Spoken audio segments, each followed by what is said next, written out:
Begin with breaking news of a road tragedy near the South Australian-Victorian border, where 3, possibly 4 people have been killed in an early morning crash. They were driving near Penola, north of Mount Gambier, when their ute rolled. Officers from the major crash unit are on their way to the site, and police at the scene say the vehicle is so badly damaged they can't actually tell how many people were inside.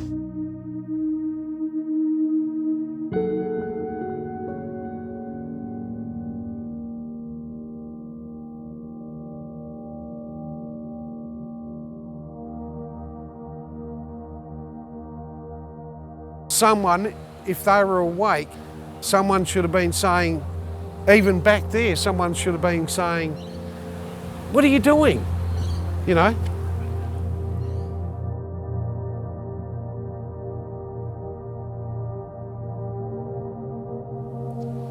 This is where my son lost his life, along with 3 of his work colleagues.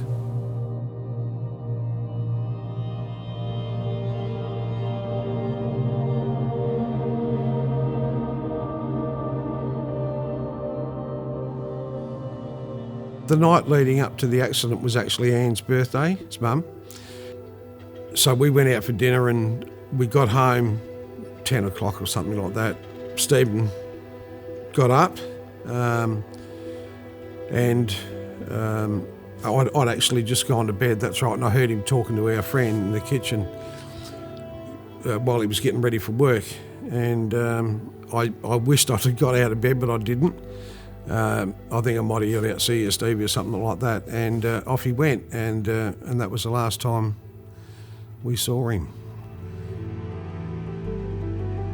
At 6 o'clock the next morning, we got a knock at the front door, and Anne got up, and next thing I heard this terrible sound. I knew it was serious. Just, you know, when your wife yells out, "Greg," and it was the tone, and I could tell it was just not normal, and I just knew straight away something pretty ordinary had happened.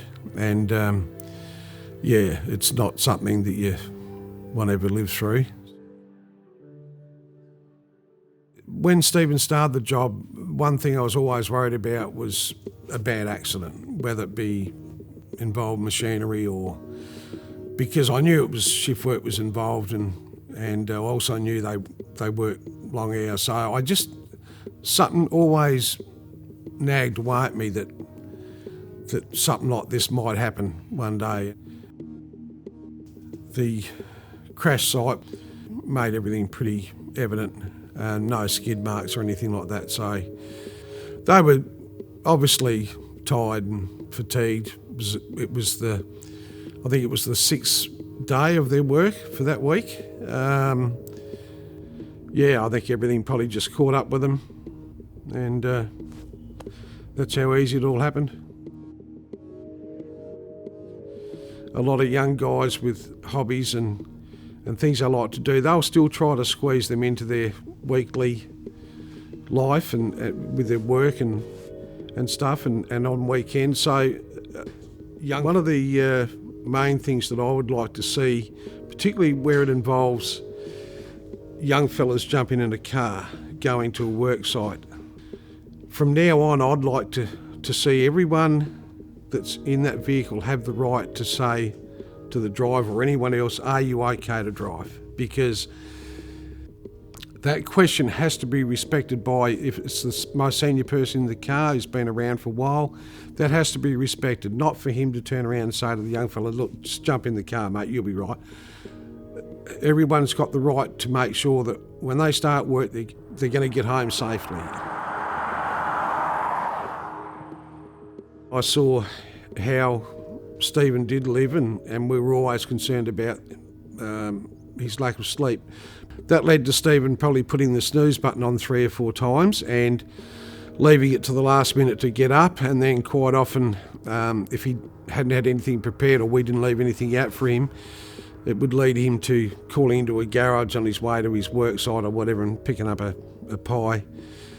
I think it can contribute towards a bit of fatigue if you're not eating healthy. In my recent meeting with ABP,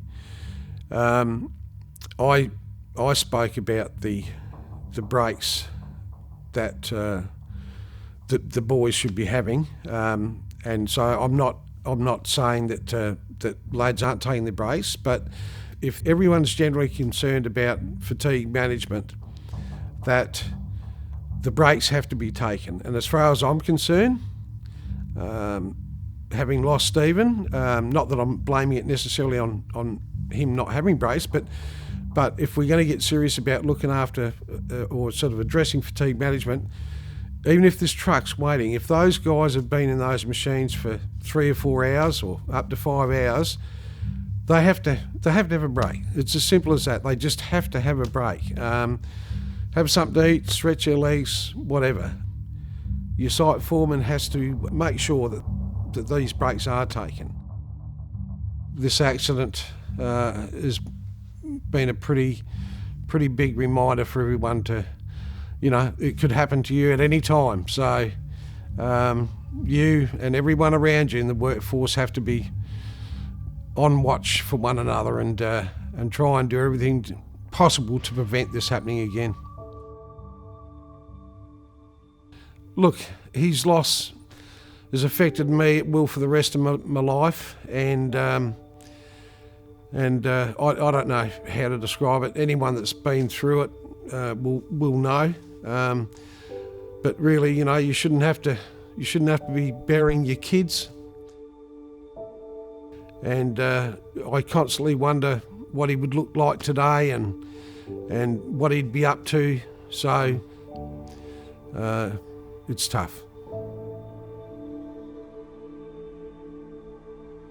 This accident happened very easily.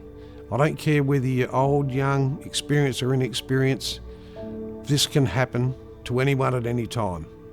So try to be a bit more vigilant, maybe give yourself a few better opportunities with sleep and try to be as healthy as you can, because we cannot afford to have this happen again. To make it possible to avoid these sort of things happening, just you need to do your best and be honest with one another.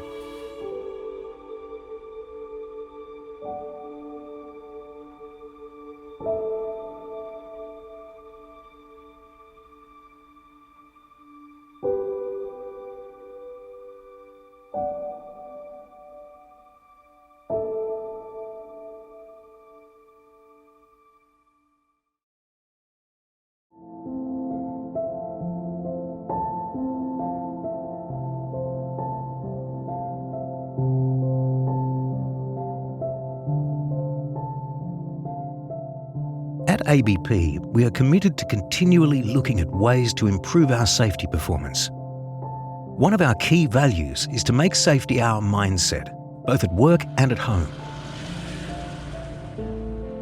A core part of our safety program is to understand the risks of the job and to be aware of how to minimize those risks. Often, we can spend significant hours driving on the roads. Equally important is how we prepare ourselves as drivers and passengers. We must remain alert and focused during each journey. In the timber industry, any accident has the potential to be a tragedy. We need to do better, and we all have a part to play in our approach to safe driving. With the cooperation of safety professionals, contractors, and our staff, ABP has developed the following videos to remind you how important safe driving practices are to ensure we all return home safe every day.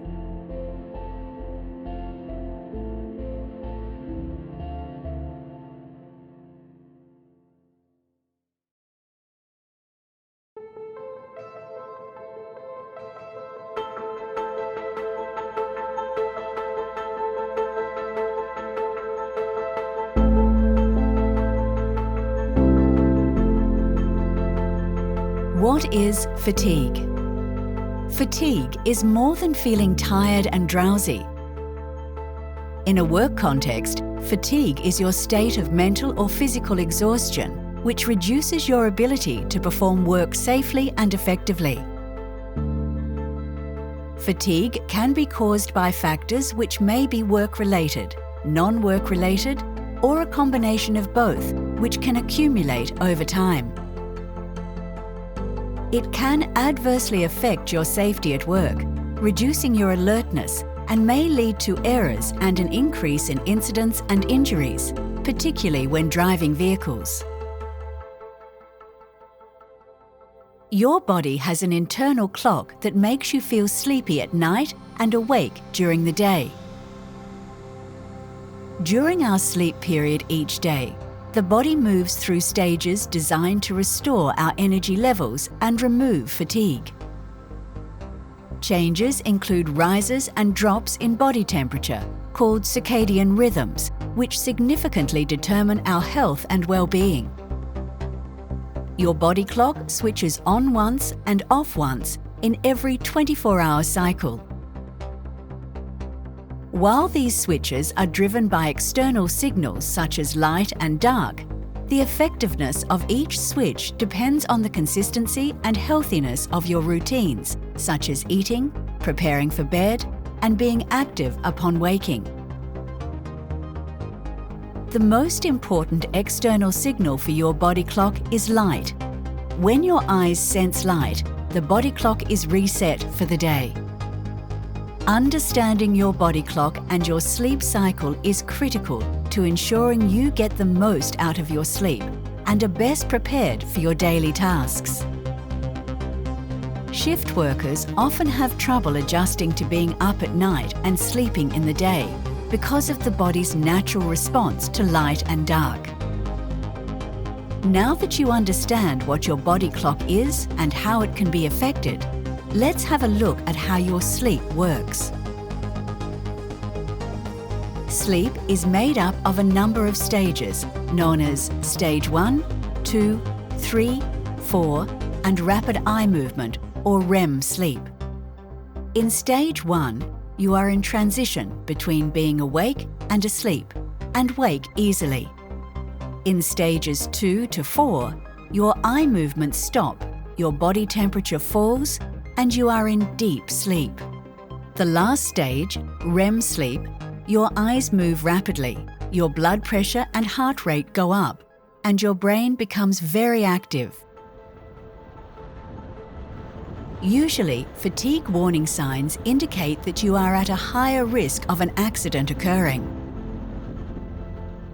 These may include sleepiness, eyes closing or going out of focus, very heavy eyelids and slow blinking, trouble keeping your head up, frequent yawning, wandering thoughts, difficulty concentrating on driving, inability to remember driving the past few kilometres, drifting between lanes, missing signs, or driving off the road. The mental and physical demands of your work can contribute to you becoming impaired by fatigue in several ways. Concentrating for extended periods of time while driving to and from work, performing repetitious or monotonous work, and performing tasks that require continued physical effort can produce mental and physical tiredness, increasing your risk of fatigue. Mental fatigue and physical fatigue are different, and you can experience them at the same time. The way work is planned and scheduled, such as when you are next required to work night shift or having to work extended days, can increase your risk of fatigue. Scheduling your work in a way that does not allow sufficient time for travel to and from work, physical recovery, or socializing can also produce fatigue. Working at times when you are biologically programmed to sleep can disrupt your natural body clock rhythms. This, together with working for long periods of time, can produce fatigue. Working in harsh and/or uncomfortable environmental conditions can contribute to your risk of fatigue in several ways. Heat, cold, and vibration are some of the environmental conditions that can make you tire quicker and impair your performance. In addition to work-related factors that contribute to your fatigue, it is important to identify factors that cause your fatigue, such as sleep deprivation or sleep debt. These include lifestyle, such as having childcare responsibilities, having more than one job, your level of fitness, social life, or diet. What you eat in your meals and when you eat them can affect your sleep. Here are some dietary suggestions for fighting fatigue. Drink plenty of water. Sometimes you feel tired simply because you're mildly dehydrated. Eat breakfast. Food boosts your metabolism and gives the body energy to burn. Don't skip meals.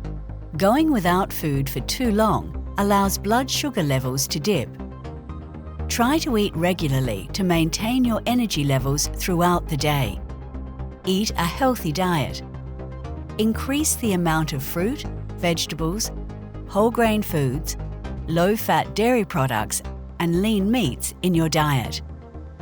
Reduce the amount of high-fat, high-sugar, and high-salt foods.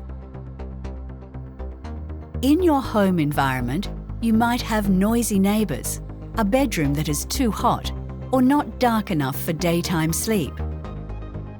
If you suffer from insomnia, sleep apnea, or alcohol or drug dependence, this can also increase your fatigue levels. Here are a few strategies to help you plan and prepare for your working week ahead. Ensure you get enough quality sleep. Make sure that there is routine to your sleep pattern. Limit social activities that affect your sleep and avoid excessive consumption of alcohol. Talk to your family about planning sleep.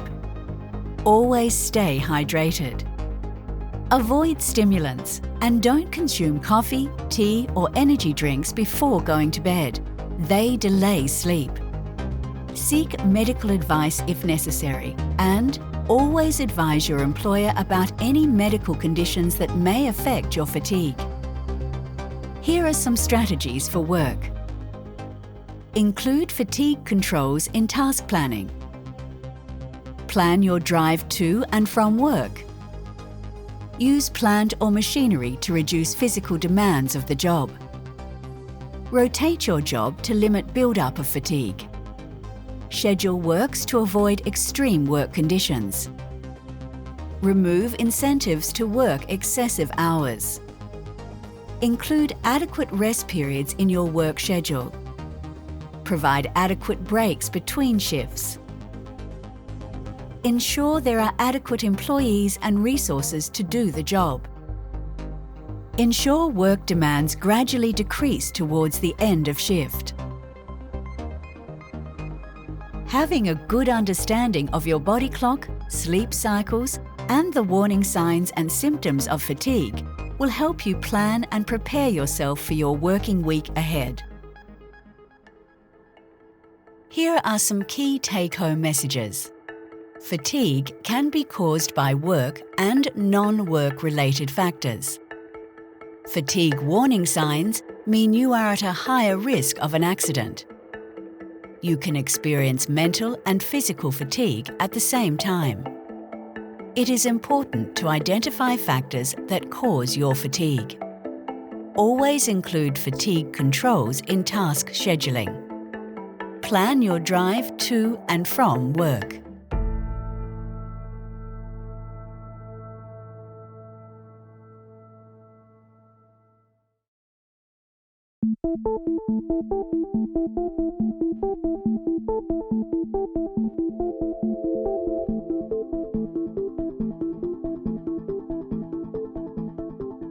Safety in the timber industry depends on good equipment that works well. Just like your own car, you need to make sure that each work vehicle that you use is up to scratch, especially when you're using the vehicle for the first time. At a minimum, this should include checking under the vehicle for any leakages, including oil, fuel, water or coolant. Walk around the vehicle and check for dents and marks, and make sure the bumpers and panels are not sticking out or loose. Check the tyres for pressure, tread depth and signs of damage. inspect the lights to make sure they work and make sure they're clean with no cracks. Check the mirrors are firmly attached and make sure you can see clearly. Lift the wipers to make sure the rubbers are okay and check visibility through the windscreen. It's also important to inspect under the bonnet. Be sure the engine is switched off and use the figure 9 method to make sure you look at the whole engine bay. Keeping an eye out for leaks, damage, loose wires, loose cowlings, missing caps and corrosion around the battery terminals. Be sure to check the oil, the washer fluid and radiator coolant levels regularly. Make sure the bonnet can be securely and safely shut. Before getting in, make sure you have the required personal protective equipment. First aid kit, fire extinguisher and your communications gear. Once you've ticked these off, ensure that everything is secured properly to prevent anything flying around in the event of an accident, and make sure that you're wearing a correctly adjusted seatbelt. Before starting the engine, make sure you check the service sticker, make sure there are no warning lights and check there is enough fuel. Make sure you familiarise yourself with the unique cabin controls and blind spots in the vehicle before moving off. Making these simple steps into a routine every time you get into a vehicle will help avoid harm to you, your family, your colleagues and other road users. Here are some key take-home messages. Ensure each vehicle is inspected when being used for the first time. Check for leaks and walk around the vehicle checking for any issues. Always ensure you have the required personal protective equipment. Loose items must be secured to prevent injuries. Always wear a correctly adjusted seatbelt. Routine checks will help avoid harm to you, your family and other road users.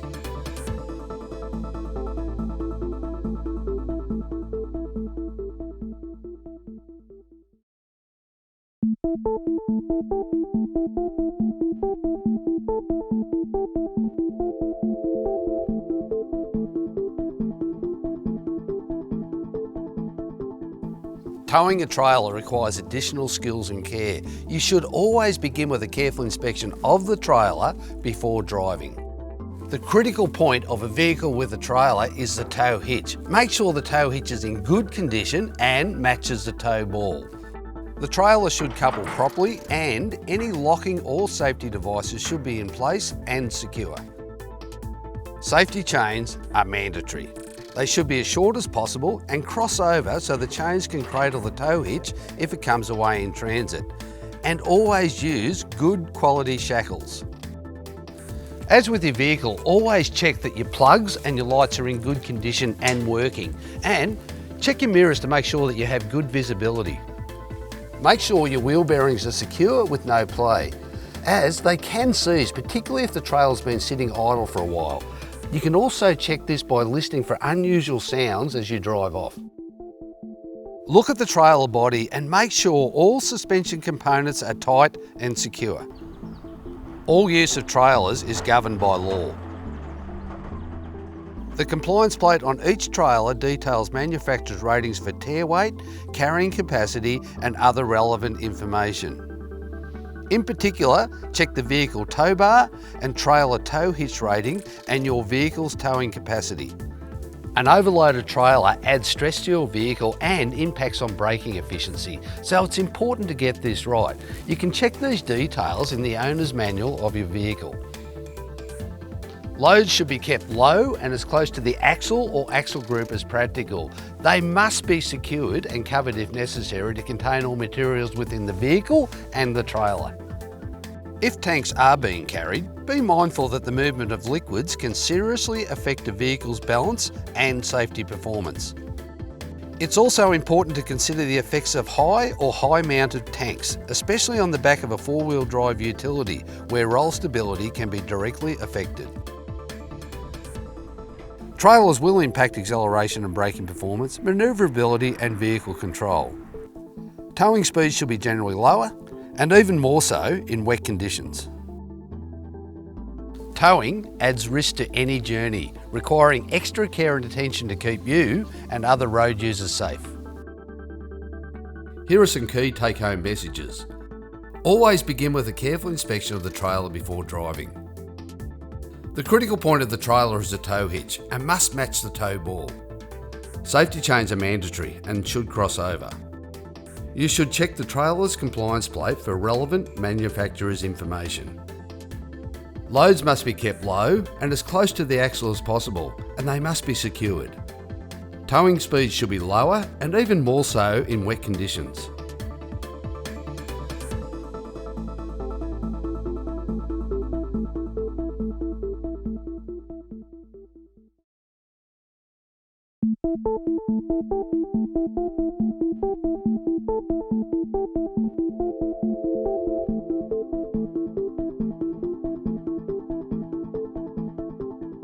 Let's take a closer look at load security. A poorly secured load is a danger to you and to other road users. Load security is governed by laws that require you to restrain your loads. Loads must not fall or be dislodged from your vehicle or affect your vehicle's stability. The NTC Load Restraint Guide is an accepted resource for understanding how to best secure your load. Remember, items can act as a missile in the event of a collision or during a rollover. Load items shift sideways under cornering and on cambered roads and will cause loads to move.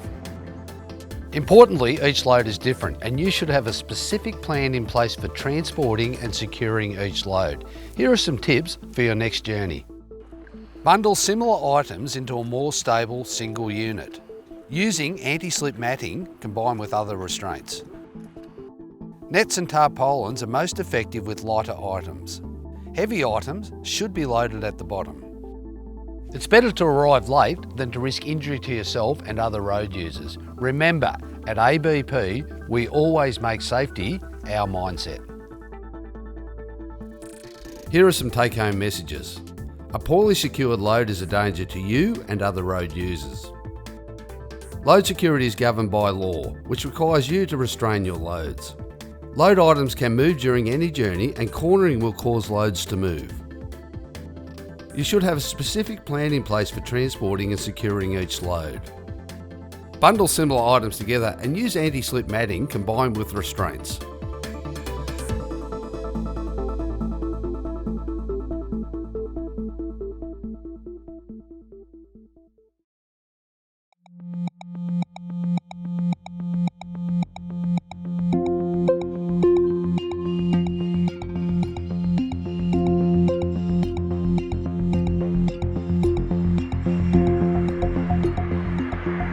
Each vehicle, load and journey is unique with specific risks and hazards. A safe driver, known as a low-risk driver, will take the time to consider each individual driving task. One of the main safety risks for all drivers is complacency, which reduces reaction time to unexpected hazards or incidents. When we drive familiar routes, our brain can switch to autopilot. To minimise this, a low-risk driver will maintain their situational awareness and continually scan into the distance, the road surface, left and right of the vehicle, mirrors and instruments, their load, and for wildlife. The low-risk driver will also anticipate potential hazards and avoid collisions by maintaining space between themselves and other road users, known as the crash avoidance space. A good crash avoidance space will give a low-risk driver enough reaction and response time in the event something goes wrong. A minimum of 1.5 seconds is generally required to respond to a hazard. Natural reactions like swerving your vehicle are instinctive, but more likely to cause harm to you and other road users. The low-risk driver will adjust this space in line with road situations such as rain, fog, low light conditions, darkness, unsealed and damaged roads. To support this, it is critical to ensure you and your vehicle are as visible as possible, including driving with lights on in daytime and in adverse conditions, and using indicators, brake lights and road position to communicate your intentions clearly. The low-risk driver will consider and anticipate the diverse skills and limitations of other road users at different times and locations, including light vehicles, work utility vehicles, trucks, elderly drivers, and children. Country roads raise varied risks and require different skills from drivers. Roads in the Green Triangle area in Victoria and South Australia experience high levels of heavy vehicle traffic. They are more likely to have large potholes that can be difficult to avoid until the last moment. Extra care should be taken. Rural roads can also be quiet with minimal traffic, making it harder for the low-risk driver to maintain their concentration. Particular risks to consider when using country roads include narrower roads, no centreline markings, weaker road shoulder support, trees close to the road, hidden driveways, temporary roads and farm gates, and railway crossings with no lights or signal.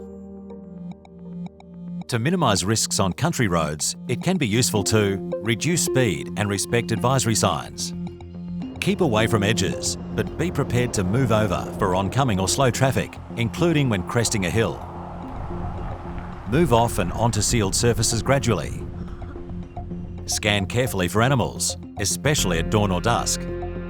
Prepare for unusual traffic, including longer and wider trucks and farm machinery. And be careful at railway crossings. Always stop and scan before crossing. Working and driving in the timber industry, you will likely experience adverse conditions, including rain, ice, dust, sun glare, smoke, high winds, other factors impacting visibility and control. These conditions can reduce reaction and response times because of loss of control, longer braking time, and limited visibility. The most effective technique to increase your response and reaction time in adverse conditions is to slow down and preserve your safe crash avoidance space. When adverse conditions become extreme, always consider pulling over in a safe place and waiting for conditions to improve. All vehicles are different with unique limitations. Larger vehicles can be less stable with reduced visibility and additional blind spots, while smaller vehicles can be harder to see. Understanding these limitations and any other unique features of a vehicle is essential to planning your trip. Maintain your situational awareness whilst driving to ensure you have enough time to react should something go wrong. Just as complacency can reduce your reaction time on the road, driving while distracted can take it away completely. The use of phones while driving is illegal and should never happen.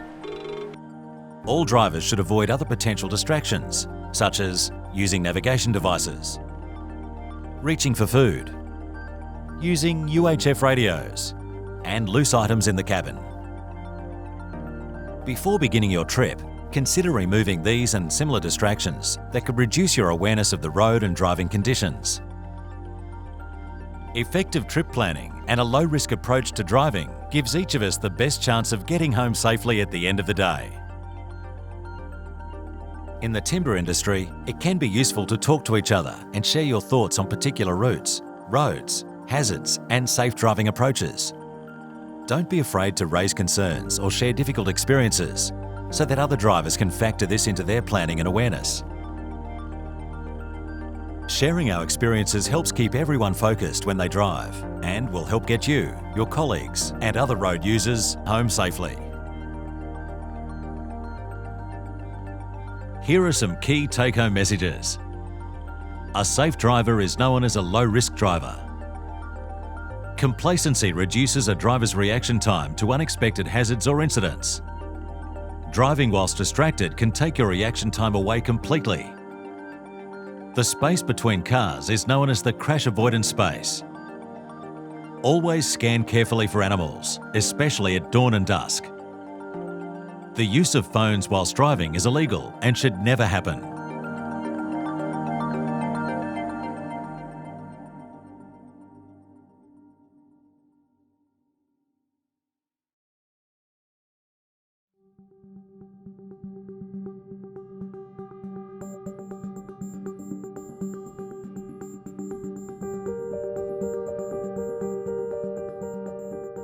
Considering the unique aspects of each journey you make is the most important step you can take to avoid harm on the road.